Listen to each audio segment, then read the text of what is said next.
Guys, andito naman kami. Oh, ang dami mong binigay, be. Ayun naman. Ito, bigyan mo to. Yan, nag-iisa. Dito. Ah, yan. Yan, tama na. Nag-iisa na lang siya. Tama na yan. Dito, ilagay mo na lahat yan. Bakit nag-iisa na lang siya? Oh, nag-iisa na nga lang yan. Ito. Ilagay mo dito. Oh, yan. Para kung makakakain sila. Kailangan. Ayan, kakain na sila mga idol. Oh. Papa, hindi pa nakakakain yung bibi ko. Pero na-complete. Ayan guys, oh. May sigla na yung ating mga Rhode Island na sisiw, oh, mga idol. Ayan, oh. Okay. May sigla na sila mga idol. Oh. Ay, nauhaw sila. Wala, ang galing ng isa. Sabi niya, nauhaw nga. Papa, pero magpo-cellphone. Lang, tama nagbablog tayo eh. Ayan guys, oh. Uy, nagkakaroon na sila ng kapirasong pakpak, oh. Ay. Yun.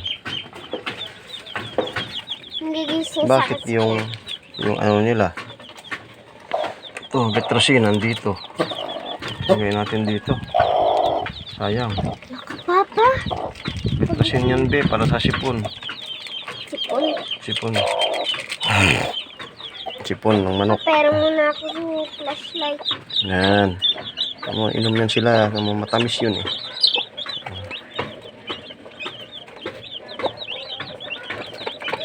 Yan kayo kumain.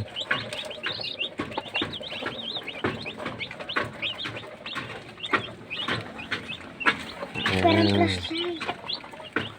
Isigla na ng mga sisiw. Oh. Okay, sisigla na nila.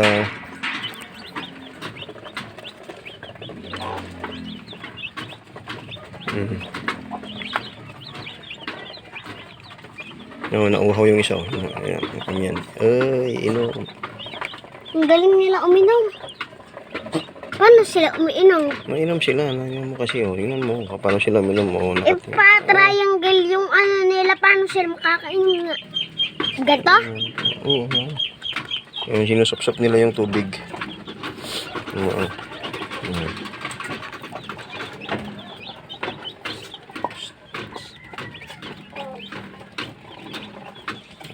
Diba? Yeah. Antay mo yan siya matapos uminom. Ano naman yan, ah. Sige na mga idol. Sabay na, dito naman kami sa Munting Farm, mga idol. Munting Farm, ayan, ah. Isang bibe. Bakit ako naging bibe? Bye-bye. May malaki dun, oh.